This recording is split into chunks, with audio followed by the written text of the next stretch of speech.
okwogera ne Katonda buli ku makya y'ensula ennamu ekulukutira mu bulamu bwaffe ne tufuna amaanyi agatuyamba okuyita mu lunaku lwonna. Funa amaanyi nga tonnafuluma nnyumba yo. Wasuze otya mukwano gwaffe? Mukama waffe yeebazibwe. Weebale kubanga ozuukukidde ku nsula ey'enkya, ensula etakamiza, ensula ey'obulamu, ku 3ABN Telefina, Red TV ya Mukama waffe Yesu Kristo, etutuusaako obubaka oba enjiri ey'emirembe n'emirembe. Mukama yeebale kutukuuma bannange. Tumwebaze kubanga atuwadde obulamu. Kyamagero okubanga gwe nange tuzuukuse. Kyamagero okubanga gwe nange tuzuukuse era nga twogera. Era kyamagero okubanga gwe nange tulina amaanyi agava ne ku kitanda kyaffe okubanga tufuluma okugenda okukola emirimu egya buli lunaku.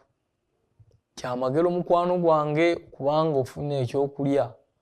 Kyamagero okubanga olina emirembe mu ggwe n'ofuna otulo kubanga bangi abatakituukangako ekyo, nga waliyo bangi b'osanga nga baabuwe amaze ebbanga nga tafunanga ku tulo naye ng'anoonya olunaku lw'alisumululwa mu busibe bw'obudde obufaananako bwe butyo yeebakeko. Twebaze Katonda kubanga mulungi eri obulamu bwaffe. Twebaze Katonda kubanga osobola okusala ekkubo naye n'osigala ng'oli mulamu, naye ng'olusala buli lunaku, buli wiiki, buli mwezi, buli mwaka, naye nga tufunanga kabenje. Weebaze Mukama mukwano gwange olw'ekyo. Twebaze Mukama nti newankubadde oyinza okuba nga wafuna akabenje naye wasigalawo ng'oli mulamu era okyasobola okukola emirimu gyo. Mukama waffe yeebazibwe. Eri abo abafunye essanyu okuyita mu kiro, erinnya lya Mukama lyebazibwe. N'abo abafunye emitawaana, tusigale nga twebaza Katonda kubanga okusaasira kwe kubeerera emirembe gyonna. Tumwebaze kubanga asonyiye obutali butuukirivu bwaffe. Tumwebaze kubanga atuggyeeko emisango. Tumwebaze kubanga atwejjeereza bingi. Tumwebaze olw'obukuumi bwe. Olunaku olwaleero lunaku lwa kiwanuka oba Thursday. Olunaku lwa kiwanuka oba Thursday mu wiiki eno. Ennaku z'omwezi 19 omwezi gwa Mugulansigo omwaka 2026. Ekyokuyiga kyaffe ekyenkene eyaleero kiriko omutwe ogugamba nti omukisa gw'okubeera owuwe. Omwagalwa, omukisa gw'okubeera owuwe wali okifumiitirizaako ng'oli wa Katonda? Katwebaze. Kitaffe atwagala era ataggwaawo. Tumanyi nga gwe Katonda eyakola eggulu n'ensi, era tumanyi nga kyanjawulo okubeera nti tuli baana bo. Naffe nno kitumanyise emitima gyaffe gikitegeeze, nga obulamu bwaffe bukitegeeze eri abalala nti tuli babo. Ko Omwoyo Omutukuvu atuyigirize ekyokuyiga kino nga ddala tuwulira nga mu butuufu egenda kubeera ntanda ya bulamu bwaffe olunaku olwaleero, mu linnya erya Yesu Kristo Mukama waffe. Amiina. Zabbuli ey'e95 olunyiriro lw'omukaaga paka ku lw'omusanvu. Omuwandiisi ono agamba bw'ati: mujje tusinze, tuvunname, tufukamire mu maaso ga Mukama Omutonzi waffe, kubanga ye Katonda waffe, naffe tuli bantu battale lye, era endiga ez'omu mukono gwe. Leero obanga munaawulira eddoboozi lye, eddoboozi oliwulidde. Omuwandiisi wa Zabbuli ey'e95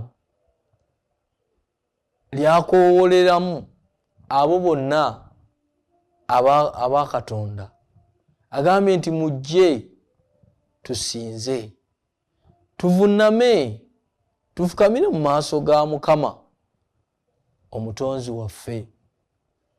Weewaawo agwanidde okusinzibwa, agwanidde okutenderezebwa, ye yekka agwanidde okuvunnamirwa, ye yekka agwanidde okufukaamirirwa, kubanga buli vviivi ligwanidde okufukaamirira Kristo, ligwanidde okufukaamirira Katonda waffe, kubanga ye mutonzi waffe, kubanga ye Katonda waffe.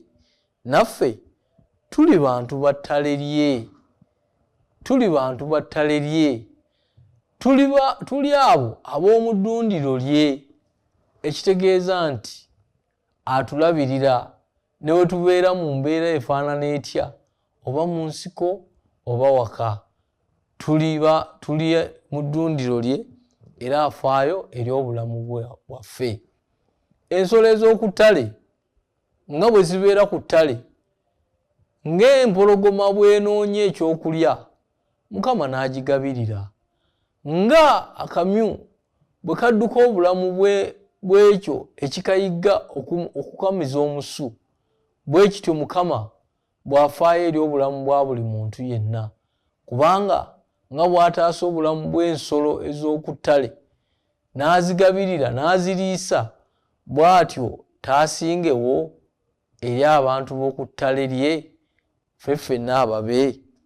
Weewaawo kya nsonga okwebaza Katonda waffe, kubanga ye mulabirizi waffe ate. Mukama waffe takoma ku kubeera Katonda omutonzi, era ye mutonzi waffe eyatubumba. Yatubumba n'emikono gye n'obwegendereza okutuusiza ddala ku katoffaali akasembayo obusirikitu. Lowooza kukikola omubiri gwo, mukwano gwange, akatoffaali oba akasirikitu, akatundu ako ak'omubiri akasembayo okubeera akatono, Mukama ye yakakola. Mukwano, omubiri nga gujjudde ebyewuunyo bingi, ebyewuunyisa, naawe wennyini by'otayinza kufumiitirizaako kumalayo. Lwaki? Kubanga eyagubumba ye mugezi asinga bonna, kubanga ye Katonda, yeeyo omubumbi asinga, ayogerwako nga omnipotent, asinga bonna ababumbi be wali olowoozezaako ku nsi, asinga bonna abakubi b'ebifaananyi be wali olowoozezaako ku nsi, asinga bonna abazimbi, abakozi ba buli kintu. Bw'olowooza ku mubiri gwo n'enkola yaagwo n'entambula y'omusaayi na buli kimu nga bwe kyekola kyokka mu mubiri gwo, naye ne weesanga nga ekiseera kyakulya mmere, ekiseera kyakunywa, ekiseera kyakufulumako bweru, ekiseera kyakwebaka, ekiseera kyakutambula, byonna nga bw'obirowoozaako eby'obulamu bwo, okussa, bw'ossa, ng'oyingiza, ng'ofulumya, ebyo byonna kubanga eyakukola wa ntiisa.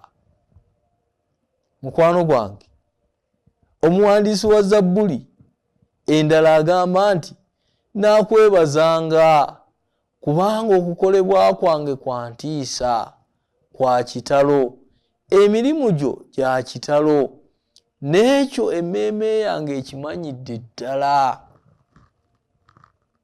Omwagalwa, ofuluma okugenda okukola, naye naawe ekyo emmeeme eyo ekimanyidde ddala.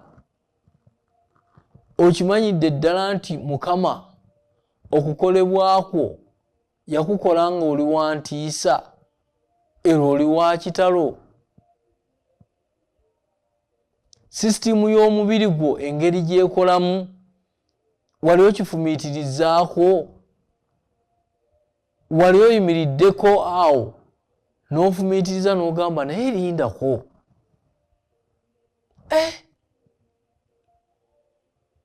Nyinza ntya okuba nga nsobola okussa empewo ey'obulamu n'embeera nga nsobola okubeera omulamu n'empewo n'emmere. Emmere ey'obutwa oluusi gye tulya naye ne twesanga ng'omubiri gugisengezze n'ebeera ng'esobola okugasa obulamu bwaffe n'etatukolako bulabe. Ate ne gufulumya obwo eby'obutwa eby'obulabe ebiba bijjidde mu mmere gye tuba tulidde oba n'amazzi, weewaawo n'empewo gye tussa olwaleero eyonooneddwa olw'okukola kw'omubi. Okukolebwa kwaffe, sisitimu y'omubiri gwaffe nga ya kitalo. Mukama nga yagitonda nga ya ntiisa. Mukama asaanidde okusinzibwa.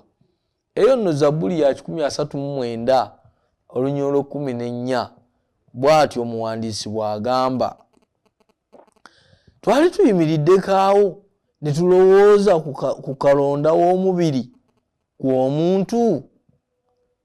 Si kirala wabula kyamagero. Kyamagero kyereere. Buli muntu alina endagabutonde nga ya njawulo emufuula ow'enjawulo. N'ekisinga okwewuunyisa kiri nti Katonda yennyini ye yatonda buli muntu n'emikono gye. Oli mweru, omulala muddugavu. Oli wa katakketakke, omulala alinga bbululu. Omulala kwegamba buli kimu, buli omu alina endagabutonde ye ya njawulo. Naye ate yabikola ali ogu omu. Ate ekyewuunyisa mu byonna n'abakola okuva mu omu naye ne babeera nga bonna baawukana. Endowooza zaabwe za njawulo, enkola zaabwe za njawulo, enneeyisa zaabwe za njawulo. Buli omu alina by'alowooza, omulala by'atayinza kulowooza. Olw'ekyo ekyo kiraga nga Katonda bw'ali omulungi era omutonzi ow'ekitalo ow'entiisa agwanidde okusinzibwa n'okwebazibwa, kubanga ebyo byonna byakolebwa na mikono gye ye. Mikwano gyange, Zabbuli ey'e95 olunyolo olw'omukaaga n'olw'omusanvu bwe twasoose okusoma etuwa ensonga enkulu okuvunnama tufukamire mu maaso ga Mukama waffe. Tulina ensonga nnyingi okuyimba, okwogerera waggulu n'okugulumiza erinnya lya Katonda waffe yakuwa. Yatubumba mwene olw'ekitiibwa kye n'atutonda okubeeranga naye. Yatubumba olw'ekitiibwa kye. Abalala bawanvu, abalala bampi, abamu banene, abalala batono, abandi. Naye buli muntu mu kigero kye nga bw'ali, bw'atyo Mukama bwe yatukola. Twolese ekitiibwa kye, twolese obulungi, kubanga bw'otunula ku ono ogenda okulaba nga mumpi, ate ogenda okulaba ng'oli muwanvu. Kwegamba ogenda okulaba nga ojjudde ebifaananyi ebikyusibwa buli kiseera, n'obeera ng'ensi obulamu bukunyumira. Kubanga bw'atyo Katonda bwe yateesa. Nga bw'oyinza okufumiitiriza ku bimuli eby'oku ttale n'olaba akamu nga kaakakobe, akalala nga ka kyenvu, akalala nga kamyufu, ne bikola langi ez'enjawulo, naye mu langi ezo zonna ez'enjawulo ne muvaamu obulungi obusanyusa amaaso. Bwe tutyo naffe abaana b'abantu Katonda yatutonda olw'ekitiibwa kye, n'olwekyo tumugulumizenga ng'omuwandiisi wa Zabbuli bw'ayogera. Yatuyita okulaga empisa ye entukuvu eri ensi eyabulira ddala okumuvaako. Tuli bagenyi ku nsi eno. Awo n'ayogera ku kkanisa gye yayita oba giyite ekeleziya abaayitibwa okuva mu nsi bolese ebirungi bye ebyo yabayita okuva mu kizikiza okutuuka mu kutangaala okw'ekitalo. Bw'atyo Peetero ekisooka essula 2:9 bw'ayogera. Olw'ekyo mu nsi eyabulira ddala ffe Mukama yatuyita era tukimanyi bulungi nti tuli bagenyi ku nsi eno nga tuli mu lugendo olugenda mu maka gaffe ag'omu ggulu gye tulibeera emirembe gyonna mu maaso ga Katonda waffe omukulu. Oli mutambuze mukwano, olina gy'olaga. Ensi eno n'emitawaana gyayo ejjudde okuyiwa omusaayi n'ebikolobero ebikolebwa ebyesittaza ebimu nga bya nsonyi n'okubyogerako. Njagala okukutegeeza mukwano gwange, tesobola kubeera nsi nga Katonda gye yatutondera okubeeramu emirembe n'emirembe. Wateekwa okubaawo ekigendererwa ekisinga ku ekyo kye tulowooza mu bulamu. Katonda kyateekedde ffe ffenna be yayita era abamwagala. Olw'ekyo okukoola kuli nti n'abo bonna abatannategeera bayite bajje beegatte mu lugendo luno lwe tulimu olugenda mu ggulu mu maka ga Mukama waffe Katonda waffe omukulu. Ng'oli wamu n'abalala mu kusinza, funa obudde okutendereza Katonda olw'okukubumba n'okukuyita okubeera owuwe, kubanga kyanjawulo okubeera nti tuli babe. Weebale olw'okutambuliranga awamu naye n'olw'obutakulekaawo. Jjukira ye musumba omulungi era okubeera emu ku ndiga ze mukisa. Bw'osoma mu Yokaana essuula ey'10 okuva ku lunyiriri olw'11, Mukama waffe Yesu ayogera ebigambo n'agamba nti nze musumba omulungi. Omusumba omulungi awaayo obulamu bwe olw'endiga ze.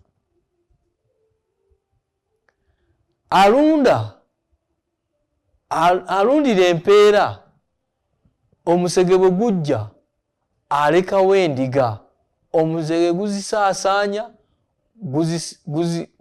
guzigoba, naye omusumba awaayo obulamu bwe olw'endiga ze. N'olwekyo twogera ku Katonda waffe ng'omusumba. Amanyi buli ndiga eri mu ddundiro lye era afaayo okumanya obulamu bwazo nga bwe buli lunaku. Katonda waffe atunuulira obulamu bwaffe n'amanya nti gundi leero mulwadde. Obulamu bwe tebubeera bwe buti kubanga eriiso lye libeera ku buli ndiga ye okugyetegereza n'enneeyisa yaayo nga bw'eri. Mukwano gwange, kya mukisa nnyo okubeera nga oli omu ku ndiga ze ez'omu ddundiro lye. Olwaleero okuyita kuli nti wenyumiririze era osinze Mukama kubanga oli omu ku ndiga ze ez'omu ddundiro lye, era ekyo kya mukisa. Katwebaze Mukama omwagalwa okusinza olwaleero nkwebaza olw'enkizo y'okubeera owuwo mu linnya lya Yesu, amiina. Mukama waffe yeebazibwe. Kwagaliza emirembe gya Katonda n'ekisa kye kikukulembere ng'ofuluma enkyene ya leero okugenda ku mirimu gyo egya bulijjo yonna gy'onoolaga ky'ogenda okukola. Saba Katonda abeere naawe mu linnya erya Yesu Kristo Mukama waffe, amiina. Okwogera ne Katonda buli ku makya y'ensula ennamu ekulukutira mu bulamu bwaffe ne tufuna amaanyi agatuyamba okuyita mu lunaku lwonna. Funa amaanyi nga tonnafuluma nnyumba yo.